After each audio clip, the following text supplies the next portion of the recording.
तो ये जो टॉपिक हम लोग करने जा रहे हैं ये 5 मिनट का टॉपिक है हार्डली, और जेई मेन इससे बहुत ज़्यादा क्वेश्चन, बहुत फ्रीक्वेंट क्वेश्चन पूछता रहा है। मतलब वो कोई भी ऑक्साइड दे देगा और वो नेचर पूछता है कि ऑक्साइड एसिडिक है, बेसिक है, न्यूट्रल है या फिर एम्फोटेरिक है, ये हमें पहचानना होता है ना।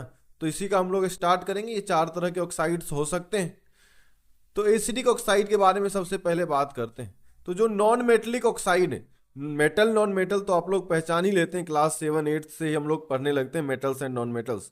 तो जितने भी नॉन मेटलिक ऑक्साइड्स हैं वो जनरली एसिडिक नेचर के होते हैं। फॉर एग्जांपल यहाँ हम लोगों ने कुछ एग्जांपल ले रखा है। कार्बन एक नॉन मेटल है, उसका ऑक्साइड जो है कार्बन डाइऑक्साइड CO2, वो एसिडिक नेचर का है। ये हमें कैसे पता चलेगा?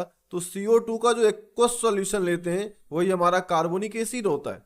उसी तरह से सल्फर डाइऑक्साइड SO2 जो है ये एक्वस सॉल्यूशन में H2SO3 यानी कि सल्फ्यूरस एसिड बनाता है। इसी तरह से हमारे पास कुछ नॉन मेटलिक ऑक्साइड्स गिवन हैं और उनका जब एक्वस सॉल्यूशन लेते हैं या यूं कहें कि उनका जब हाइड्रोलिसिस करते हैं तो हमें उनका ऑक्सी एसिड्स मिल जाता है।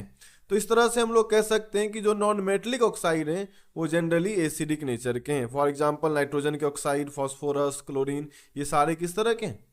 Non metal oxide, acidic.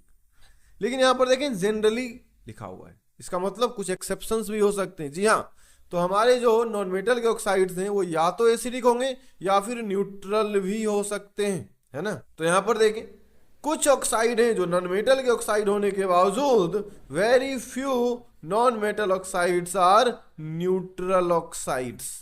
यहां पर है कार्बन मोनोऑक्साइड, नाइट्रस ऑक्साइड, जिसको हम लोग लाफिंग गैस भी कहते हैं, N2O, और NO नाइट्रिक ऑक्साइड, ये है न्यूट्रल। बाकी सारे नॉन मेटलिक ऑक्साइड कैसे हो जाएंगे? एसिडिक। तो यहां पर जब भी पूछा जाता है क्वेश्चन तो मैं जनरली बच्चों को कहता हूं तो ऐसे ध्यान रखें कि जितने भी नॉन मेटलिक ऑक्साइड हैं सबको एसिडिक मान लेना, बस 3 याद रखना। कौन कौन से? कार्बन मोनोऑक्साइड, नाइट्रस ऑक्साइड और नाइट्रिक ऑक्साइड, ये 3 याद रख लें। उसके अलावा सबको कैसा मान लें? एसिडिक मान लें। अब ये बात हो गई नॉन मेटलिक ऑक्साइड की। लेकिन जो मेटल ऑक्साइड्स हैं वो जनरली बेसिक नेचर के हैं। फॉर एग्जाम्पल यहां पर देखें कुछ अल्कली मेटल्स लिखे हुए हैं, लिथियम ऑक्साइड या लिथियम हाइड्रोक्साइड, ये कैसे होंगे? बेसिक नेचर के, क्योंकि इसी को जब वाटर में डालेंगे, एक को सॉल्यूशन लेंगे तो हमें बेस मिल जाएगा, है ना। सोडियम का ऑक्साइड वो भी बेसिक, पोटेशियम का, मैग्नीशियम का, कैल्शियम का, आयरन का, कॉपर का, ये सब मेटल्स हैं। इनका एक को सॉल्यूशन जो है वो हमें कैसा मिलता है? बेस मिलता है। तो इसलिए बेसिक ऑक्साइड कहलाते हैं। लेकिन फिर यहाँ पर जनरली क्यों लिखा हुआ है? तो ये जनरली इसलिए लिखा हुआ है क्योंकि कुछ मेटल के ऑक्साइड एम्फोटेरिक नेचर के भी होते हैं। तो फिर से हम लोग क्या करेंगे? एम्फोटेरिक वाले याद कर लेंगे, बाकी जो बच जाएगा वो कैसा हो जाएगा? बेसिक हो जाएगा। तो यहाँ पर कुछ है जैसे zinc, aluminium, beryllium, gallium, lead, arsenic, antimony, vanadium, chromium, manganese, ये कुछ मेटल्स हैं जिनके ऑक्साइड जो है वो एम्फोटेरिक नेचर के होते हैं। एम्फोटेरिक मतलब ये एसिडिक भी है एज वेल एज बेसिक भी है, ये दोनों नेचर रखता है। तो जिंक, एल्यूमिनियम, बेरिलियम और गैलियम, लेड, ये सारे जो हैं इनका सारा ही ऑक्साइड एम्फोटेरिक है। कुछ भी ऑक्सीडेशन स्टेट हो फर्क नहीं पड़ता, इनके सारे ही ऑक्साइड एम्फोटेरिक।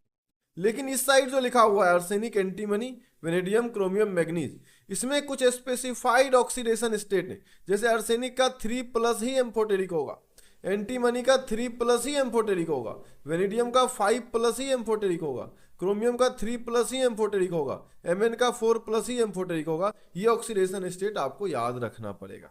अब सवाल आता है कि अगर केवल ये स्पेसिफाइड ऑक्सीडेशन स्टेट में ही एम्फोटेरिक है तो बाकी ऑक्सीडेशन स्टेट का क्या?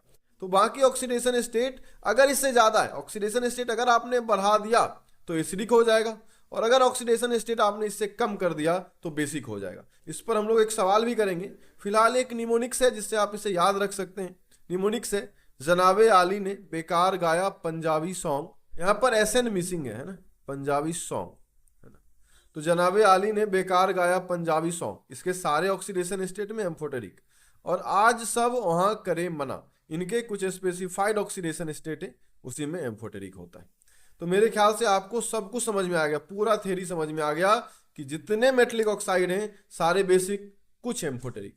अब यहां पर देखें एम्फोटेरिक ऑक्साइड्स के कुछ एग्जांपल हैं। जिंक किसी भी ऑक्सीडेशन स्टेट में हो उसके सारे ऑक्साइड कैसे होंगे, एम्फोटेरिक। एल्यूमिनियम के भी एम्फोटेरिक, बेरिलियम के, गैलियम के, लेड के, टीन के। टीन का कुछ भी ऑक्सीडेशन स्टेट हो फर्क नहीं पड़ता, एम्फोटेरिक ही होगा। लेड का कुछ भी ऑक्सीडेशन स्टेट हो फर्क नहीं पड़ता, एम्फोटेरिक ही होगा। लेकिन जो आर्सेनिक है वो +3 में ही एम्फोटेरिक होगा। जो एंटीमनी है वो भी +3 में ही एम्फोटेरिक होगा। वेनेडियम +5 में ही एम्फोटेरिक होगा। क्रोमियम +3 में ही एम्फोटेरिक होगा। Mn +4 में ही एम्फोटेरिक होगा। और अलग आ गया तो यहाँ पर हमने एक एग्जांपल दिया हुआ है। अब Mn हमें पता है कि +4 में ही एम्फोटेरिक होगा। अगर +4 से ज्यादा यानी कि +7 चला गया ऑक्सीडेशन स्टेट तो एसिडिक हो जाएगा। अगर +4 से कम यानी कि +2 हो जाए तो बेसिक हो जाएगा। उसी तरह से क्रोमियम +3 में ही एम्फोटेरिक होगा। अगर इससे ज्यादा +6 हो गया तो एसिडिक हो जाएगा। अगर इससे कम +2 हो गया तो बेसिक हो जाएगा। तो होपफुली अब आपको पूरी तरह से एम्फोटेरिक ऑक्साइड भी समझ में आ गया होगा। अब जैसा कि मैंने कहा है कि जेई यहाँ से काफी बार सवाल पूछ चुका है, तो यहाँ पर देखें जेई मेन 2022 28 जून शिफ्ट 2 में आया हुआ क्वेश्चन।